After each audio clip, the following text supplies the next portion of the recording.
직후에는 아예 소리가 안 났습니까? 아니면 안 나죠. 아예 안 나요? 네. 허스키한 소리, 그다음에 말을 해도 이렇게 빛깔이 없는 소리, 힘이 전혀 없는 목소리. 그러니까 뭐 이렇게 아주 조용한 곳에서 대화가 가능하지만 조금 밖에 나가서 뭐 카페나 이런 쪽에서 밖에서는 대화가 안 되는 정도. 너무 소리가 작아서 네. 남들이 못 알아듣는다. 그 정도로. 못 알아듣는 것이 아니라 제가 그렇게 소리를 낼 수가 없어요. 그렇지, 그렇지. 예, 네. 예. 네. 그런데 성대 복원 수술을 받으셨다고요? 그것도 일본에서? 네. 제가 일본에서 그 교토에서 수술을 받았습니다. 근데 이 수술은 저의 지금 현재 매니저인 친구가 일본 사람이에요. 와지마 토타로라고 그 아까 보셨다는 그 영화에도 나오는 그 매니저가 제 현재 매니저입니다. 이 친구가 저를 수술하신 선생님을 찾아서 부탁을 드린 거죠. 그분은 성대 전문이고 네, 이 선생님께서 그 당시는 이미 은퇴를 하셨었어요. 명예교수로 계셨고 교토대학의 명예교수셨고 현역에서는 이미 은퇴를 하셨는데 이 선생님이 이 수술을 만드신 분이에요. 처음으로. 그래서 그분께 부탁을 드린 거예요. 예. 그래서 그 선생님께서는 처음에는 이걸 어떻게 해야 될까? 왜냐하면 일반적인 환자들은 왜냐하면 그분이 수술을 만드신 분이니까 그때까지 엄청나게 많은 분들을 수술을 하셨죠. 네. 그래서 일반적으로 말하는 건 전혀 문제없게 다 하셨는데 성악가니까 저는 제가 성악가고 성악가는 또 그분은 또 처음이신 거죠. 그렇죠. 어떻게 보면 그분에겐 굉장히 그 위험 부담이 큰 수술이었는데 감사하게도 그 선생님께서 제 수술을 하시겠다고 결정을 하셨어요. 그래서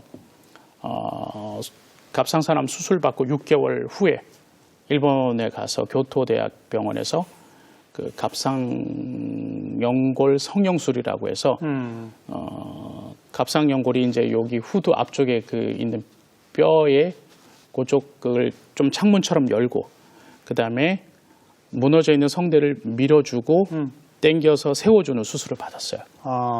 그게 이제 그 선생님이 처음으로 만드신 수술이에요. 무너져 있는 성대를 똑바로 세워주는 수술을 받은 거죠. 그래서 그거는 이제 국소 마취만 하고 해야 하는 수술입니다. 그래서 그 수술을 한 4시간 정도 했어요. 그리고 노래도 해봐야 되는 상황이었고. 수술 직후에? 수술을 하는 동안에. 소리를 내봐라. 내봐야 되죠. 왜냐하면 소리를 내보면서 성대가 어떻게 써지는지. 알겠어요. 네, 그러니까 또 제가 성악가이기 때문에 노래도 해봐야 되는 테스트. 근데 제가 또 기독교인입니다. 근데 그때 저도 모르게 제 입에서 이제 찬송가가 흘러나온 거죠. 그래서 이제 그렇게 해서 테스트를 마치고 그 이후로 이제 지금까지 계속 목소리를 다듬어가고 있습니다. 그 성대를 똑바로 세우는 수술까지는 했고 그 성대를 움직이게 만드는 신경까지 복원이 된 겁니까? 그건 안 된 겁니까? 그건 안 된 거죠. 그럼 똑바로 서 있기만 하지 여전히 이건 마비인가요? 마비죠. 그래요. 왼쪽만 살아있고 오른쪽은 죽은 겁니다. 그런데 노래가 돼요? 안 되는 건데 하니까 기적이죠. 안 되는 걸 어떻게 합니까? 그러니까는 그게 저도 하면서 참 제 자신이 좀 바보 같기 때문에 할 수 있지 않을까라는 좀 생각을 해봐요. 그래서 예를 들어서 이치적으로도 그렇고 요거는 안 되는 거라고 생각할 수 있는 게 당연한 건데 저는 그거를 해야만 한다라고 생각을 한 거예요, 계속. 왜냐하면 저는 사실 그래요. 노래밖에 없습니다. 저는 지금 생각해봐도 제가 노래를 선택했던 거에 대해서 정말 추후에 1%도 후회가 없어요. 그렇기 때문에 나의 모든 것이 해야만 한다. 다시 저는 노래를 해야 된다라고 생각했기 때문에 어떻게든 이제 뜬구름 잡는 것 같기도 하고 전혀 보이지 않는 것을 잡는 것 같은 느낌이었어요. 처음에는.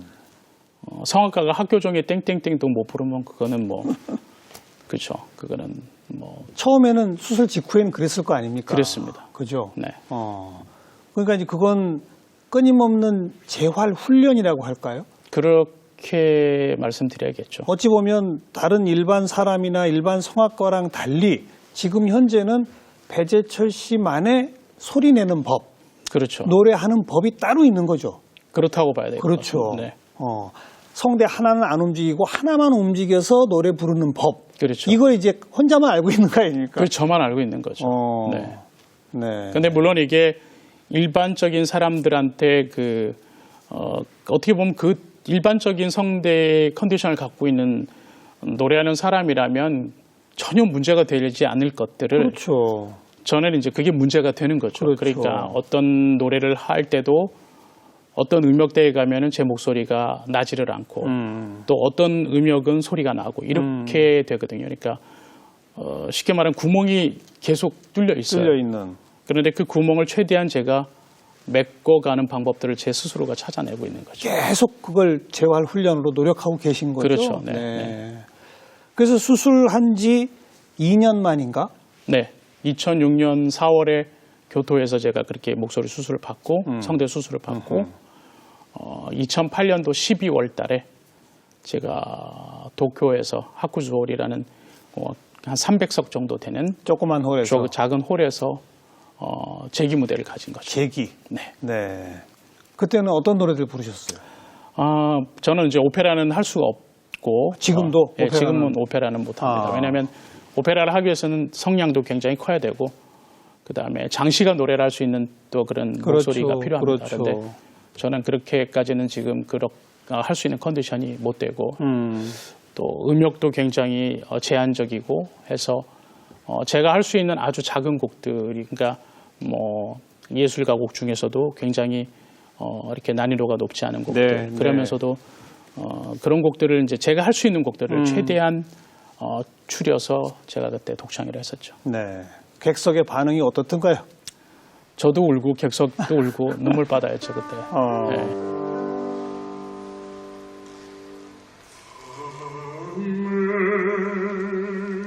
Amazing grace, how sweet the sound, that saved a wretch like me.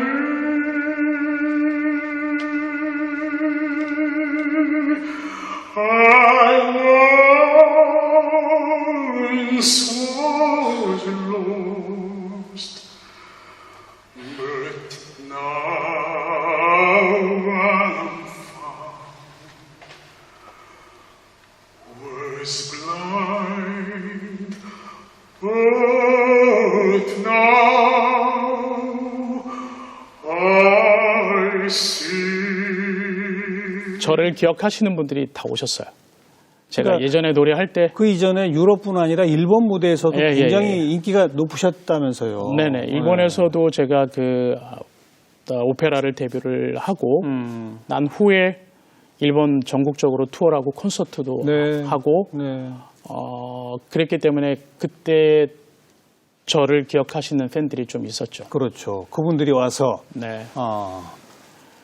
목소리 잃었다더니 네. 저렇게 부르는구나. 네. 이런 거군요. 네네 그렇죠. 그래서 네. 뭐 어떻게 보면은 저도 그랬어요. 처음에는 제 매니저하고 그 재기 무대를 얘기를 하면서 이 친구가 그래요. 저는 그랬어요. 그러니까 내가 언제 목소리가 예전처럼 나올 수 있을지는 알 수가 없다. 그런데 계속 이렇게 있을 수는 없는 것이다. 네, 네. 제 매니저도 그거에 공감을 했어요. 그래서 그렇다면 우리가 준비를 하자라고 했는데 그게 정말 말처럼 쉽지가 않았어요. 그렇죠. 왜냐하면 한국 부르는 것도 저는 너무 힘들었기 때문에 네, 네. 일단 독창이라 하려면 최소한 10곡은 불러야 그렇죠. 되는데 그거를 부를 엄두가 나지 않는데 그거를 하기로 결정을 한 거예요. 네, 네. 그래서 아무튼 한 곡을 만들어 가면서 그렇게 얘기하더라고요. 제 매니저가 그렇게 얘기를 하더라고요. 그러니까 너가 지금 다 되어서 무대를 만드는 거 물론 너무 좋은데 이 만들어가는 과정도 우리가 보여주자.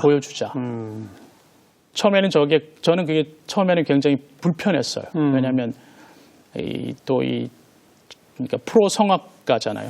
아니, 과거에 막 주름 잡고 날리던 그 시절이 그렇죠. 생각나는데. 네, 그러니까 그죠? 형편없고 그러니까요. 말도 안 되는 이 성악가라고 하기에는 정말 부족한 소리로 사람들 앞에 선다는 게 굉장히 저는 좀 그때는 그 마음이 좀 그랬어요. 자존심도 상하고. 네, 자존심도 네. 상하고 그랬는데 그 자존심을 내가 내려놔야겠다라는 생각이 딱 들었습니다. 왜냐하면 저를 기다리는 그 팬들은, 관객들은 제가 잘 돼 있는 거를 물론 바라지만 네, 네. 그래도 하려고 하는 그 모습을 더 보고 싶어 하는 거죠. 그렇죠. 그래서 내가 저 사람의 노래를 듣고 내가 좋아했었던 그것이 틀리지 않았구나 하는 그 모습을 보여주고 싶었어요. 그래서 그것이 정말 또 계기가 됐고 그래서 네. 그 이후로 계속 지금까지 연주 생활을 하고 있습니다. 그 재기 무대 하시던 때에 비해서 지금은 훨씬 더 좋아져 있는 상태입니까? 네, 그때보다는 많이 좋아졌죠. 아무래도 또 무대를 가지면서 또 예. 무대에서 배워지고 또 훈련되어지고 또 뭐 성대라는 것이 또 잘 쓰면 쓸수록 또 힘이 생기기 때문에. 그래요. 네네네. 지금도 여전히 재활 중이시군요, 그러니까. 네, 저는 아직까지 진행 계속 만들어가고 있는. 계속 만들어가고 있습니다. 네, 네. When I am down and oh my soul so weary, when troubles come and my heart burdened be, you raise me up so I can stand on mountains. You raise me up to walk on stormy seas.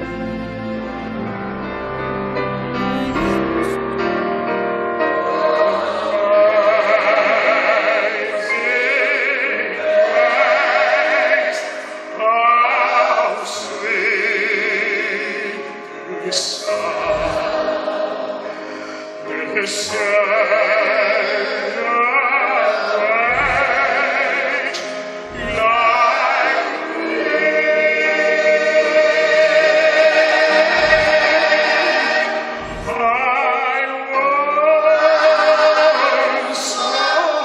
그 과정을 뭐 일본 NHK가 다큐멘터리로도 만들어서 방영하고 그랬다면서요. 네네. 어. 꼭 10년 전입니다. 그때 제가 그때 그 교토대학에서 수술하는 장면부터 시작을 해서 재활해 나가는 그 모습들을 일본에서 다큐멘터리로 제작을 했었죠. 예. NHK가 제작을 해서 2시간 분량의 어떤 그 다큐멘터리를 방송을 했었습니다. 네.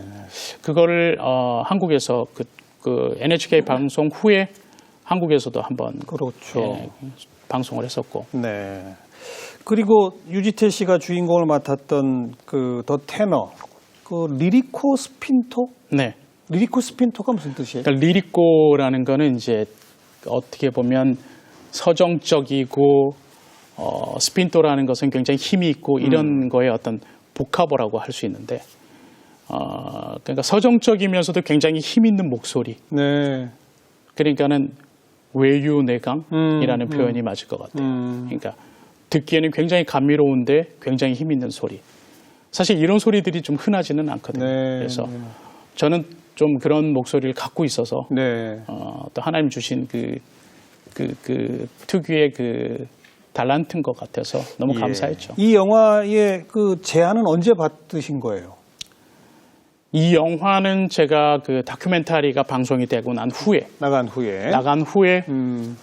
영화 제작사에서 저한테 말씀을 하셨죠. 근데 영화를 한번 만들어 보고 싶은데 예.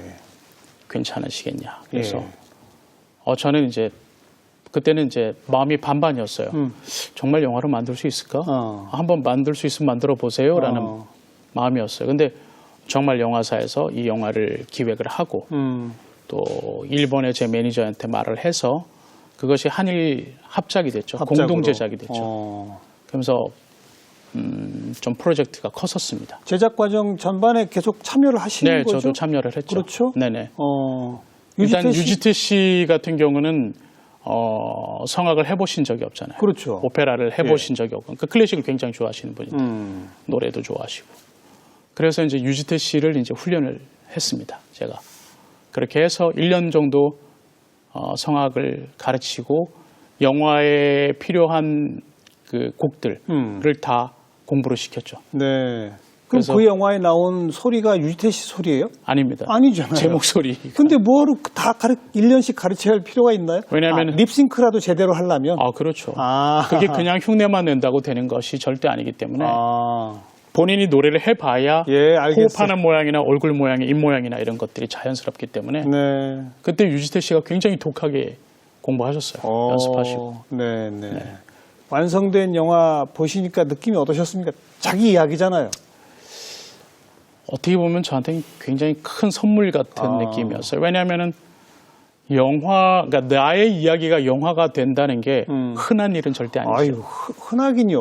네, 그래서 나에게 이런 어떤 선물 같은 영화가 있다. 그리고 이 영화는 제가 죽어도 남는 게 그렇죠. 되는 거기 때문에 그렇죠. 사실 이 영화를 처음에 제작하셨던 그 제작자 대표님께서 저한테 그런 말씀하셨어요. 우리도 이 영화를 만들고 싶은 이유가 있는데 이 영화가 계속 지금 세대, 다음 세대, 네. 그 다음 세대도 네.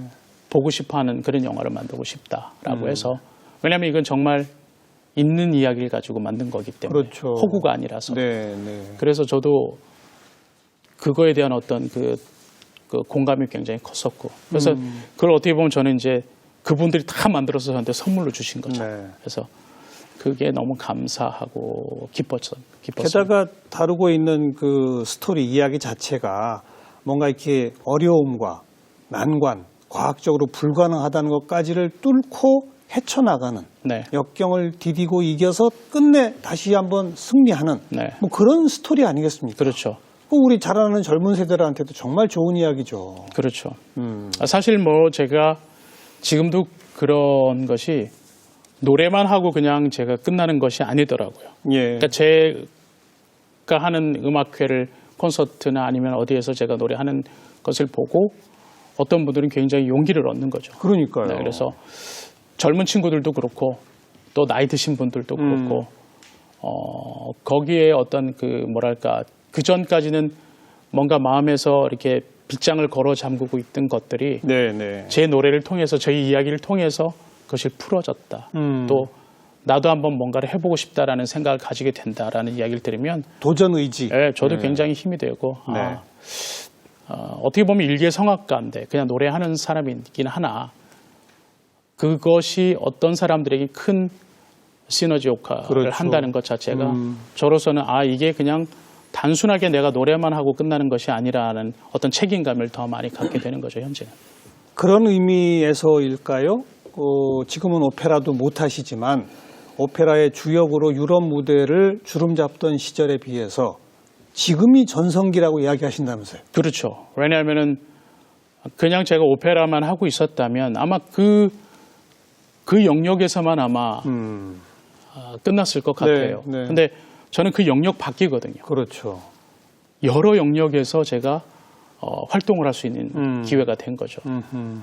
제가 그냥 노래만 그렇게 했었다면 오늘 제가 이런 EBS 초대석 같은 데 나올 수도 없었을 것이고 네, 네. 영화가 만들어지지도 않았을 것이고 그렇지 않았습니까? 근데 제가 아프지 않았다면 경험해보지 못했을 것들을 저는 그 아픈 후에 다 경험을 하는 거죠. 두 번 인생 사시는 거네, 두 번. 그렇죠. 네. 네, 네. 다양한 경험을 사실은 제가 아프고 나서 더 많이 하게 됐습니다. 그래서 좀 더 책임감이 더 커지는 것 같아요. 그래서 지금이 또 전성기고. 네, 그렇습니다. 요즘은 주로 일본하고 우리나라에서 연주 활동을 하시는 거죠? 그렇죠. 유럽 네. 쪽은 이제 다시. 유럽은 아직까지는 제가 다시 갈 기회가 아직 없는데 아마 앞으로 기회가 생길 것 같습니다. 네, 그래서 네. 뭐 오페라는 아니겠지만 네. 그래도 가서 어떤 공연할 수 있는 기회들을 만들어서 꼭 다시 해보고 싶습니다. 뭐 일본 공연에는 일본 왕비도 와서 네, 격려하고 그랬었다면서요? 네네. 어. 제가 그 도쿄 오페라 시티 콘서트홀에서 했던 공연인데 그 공연에 그 일본 황후께서 오셨었죠. 그래서 물론 이제 참석을 하셨고 원래는 저는 잘 몰랐지만 그 절차가 굉장히 복잡하더라고요. 그래서 왜냐하면은 일반인 신분이 아니기 때문에 이렇게 오려면 절차도 굉장히 복잡하고 하신데도 오셨어요. 그래서 너무 감사했고 그래도 그때 또 어떻게 보면 하나의 팬을 또 만든 거죠. 제가. 그래서 저는 사실 음악이라는 것 그다음에 또 사람의 이야기를 통해서 저도 그렇지만 제 매니저도 그런 생각 갖고 있어요.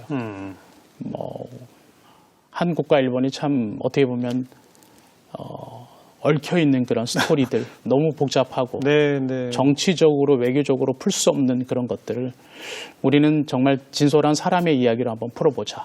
그리고 저의 음악을 통해서 그것이 가능하다면 좋겠어요. 그래서 한국 성악가가 일본에 가서 계속 그들에게 저의 이야기를 하고 그렇게 하면서 또 그들이 가지고 있던 잘못된 생각 또 제가 갖고 있던 잘못된 생각 이런 것들을 서로 허심탄회하게 나누는 그런 장을 만들자 해서 지금도 저하고 매니저는 그렇게 하고 있습니다. 가만히 말씀 듣고 생각해 보니까 일본을 주무대로 활동하는 우리 성악가 별로 제가 기억이 없네요. 없습니다. 그죠? 네. 뭐 어떤 한 번 정도 그냥 가서 하고 오고 이 정도지 저처럼 거의 10년째 계속 오고 가면서 하는 성악가는 없습니다. 그것도 아주 독특한 케이스입니다. 네네. 그게 아마 일본에서 그 수술을 하시게 된 게 또 결정적 계기가 아니었을까 싶기도 해요. 그것도 그렇고 또 제 매니저가 또 일본인이기도 하고 어떻게 보면 저는 참 그 친구에게 참 감사해야 되죠. 지금도 감사하고 있고 그 친구의 어떤 그런 희생이 없었다면 저를 위해서 정말 지금까지도 엄청나게 노력을 해요. 그래서 어려울 때마다 또 저의 음악, 저의 노래를 기억하면서 지금의 힘든 시간들, 지나왔던 시간보다 또 앞으로 넘어가야 할 시간들이 많지만 그걸 함께 같이 가자라고 늘 서로 이렇게 격려하면서 하고 있습니다. 또 독특하게 그렇게 활동하시다 보니 한일 간의 어떤 민간 외교 사절로서의 그런 역할까지. 국내에서도 자주 연주 활동하시죠? 국내에서는 제가 저번 주에도 이제 한국 가고 독창회를 한번 했었고요. 이제 지금 조금씩 한국에서 좀 더 활동을 하려고 지금 하고 있습니다. 그러니까 앞으로의 계획은 이제 일본, 한국뿐 아니라 유럽에 이르기까지 지금 사실 꾸준히 재활하고 계신 거니까 그렇죠. 지금부터 점점 더 좋아질 거 아닙니까? 저도 그렇게 믿고 있습니다. 그죠? 이제 그렇게 활동을 넓혀 가시겠다 그 말씀이신 거죠? 그렇습니다. 제자들도 키우시고. 그렇습니다. 앞으로 제자들 연습시킬 때 아까 나온 그 아이디어 있죠? 전폭기 소리 틀어놓고 그거 좀 한번 해보시기 바라고요. 알겠습니다. 앞으로 더 멋진 무대에서 멋진 소리로 만나 뵙게 되기를 기대하도록 하겠습니다. 네, 꼭 그렇게 하도록 하겠습니다. 감사합니다. 오늘 나와주셔서 대단히 고맙습니다. 감사합니다. Así ben mio colessere io tuo, tu mia consorte.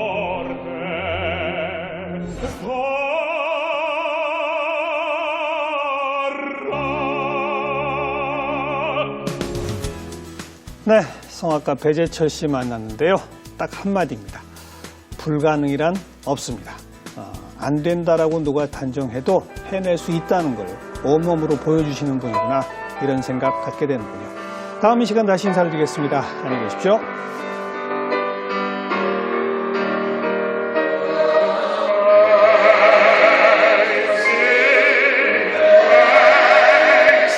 How sweet the sound, the sound.